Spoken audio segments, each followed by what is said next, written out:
আগামী বেশ কিছুদিন পর্যন্ত আপনারা তালেবানের এমন কিছু কীর্তিকলাপ শুনবেন যা পাকিস্তানকে শান্তিতে ঘুমাতে দেবে না। তালেবান এতদিন পর্যন্ত পাকিস্তানকে হাতিয়ার দিয়ে প্রহার করছিল, কিন্তু এখন তালেবান সবার সামনে পাকিস্তানকে অপমান করে প্রহার করাও শুরু করে দিয়েছে। তালেবান আচমকা পাকিস্তানকে নিয়ে কিছু এমন বলেছে যা শুনে আজ ভারতের সঙ্গে সঙ্গে গোটা বিশ্ব হাসবে। শব্দ প্রয়োগের হামলা হাতিয়ারের হামলার থেকেও বেশি প্রভাবদায়ী হয় আর দীর্ঘ সময় ধরে ব্যথা দেয়। এখন তালেবান পুরো পাকিস্তানকে শব্দ প্রয়োগের মাধ্যমে ছিন্ন ভিন্ন করে দিয়েছে। আপনাদের মনে আছে সদ্যই পাকিস্তান বলেছিল তারা টিটিপিকে শেষ করার জন্য আফগানিস্তানে হামলা করবে, কারণ আফগানিস্তানে তালেবান সরকার টিটিপিকে সুরক্ষা প্রদান করছে। পাকিস্তান একরকম ঘাবড়ে গিয়ে আফগানিস্তানে সার্জিক্যাল স্ট্রাইকের হুমকি দিয়েছিল।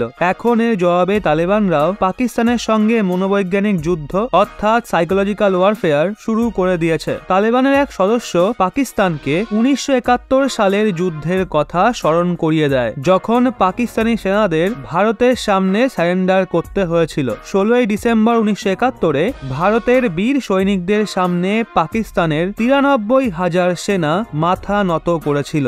এখন তালেবান ওই যুদ্ধেরই এই বিখ্যাত ছবিটা শেয়ার করেছে, যেটায় পাকিস্তানি সেনা আধিকারিককে ভারতের সামনে আত্মসমর্পণের নথিতে স্বাক্ষর করতে দেখা যাচ্ছে। ফটো শেয়ার করে তালেবানের সদস্যরা স্পষ্ট ভাষায় লেখে, পাকিস্তানের আন্তরিক মন্ত্রী আমাদের ওপর সৈন্য হামলার কথা যেন ভুলেও না ভাবে, নয়তো ভারতের সঙ্গে সৈন্য সমঝোতার মতো লজ্জাজনক স্থিতি পুনরায় তৈরি হবে। আপনাদের জানিয়ে রাখি, সদ্যই তালেবানের এক কমান্ডো পাকিস্তানের ভিখারি দশার প্রচন্ড মজা উড়িয়েছিল। তালেবানি কমান্ডো পাকিস্তানি সেনার কাছে বলেছিল, যদি পাকিস্তানের সরকার নিজেকে বেঁচেও দেয় তাহলেও আমরা তাদের কিনবো না, পাকিস্তানের যে ঋণ সেটাকে মেটাবে। তালেবানের এই বয়ান ওই সময় এসছে যখন পাকিস্তানের ওপর ডিফল্ট হওয়ার বিপদ বেড়ে গেছে। আপনারা এটাও জেনে রাখুন, তালেবানদের তরফ থেকে এই ধরনের স্টেটমেন্ট না শুধু পাকিস্তানি সরকার ও সেনাদের কষ্ট দিচ্ছে, বরং পাকিস্তানের সাধারণ জনতাদেরও কাঁদিয়ে ছাড়ছে। পাকিস্তানের জনতারা এটা বুঝতেই পারছে না ইসলামিক দেশ হওয়া সত্ত্বেও আফগানিস্তান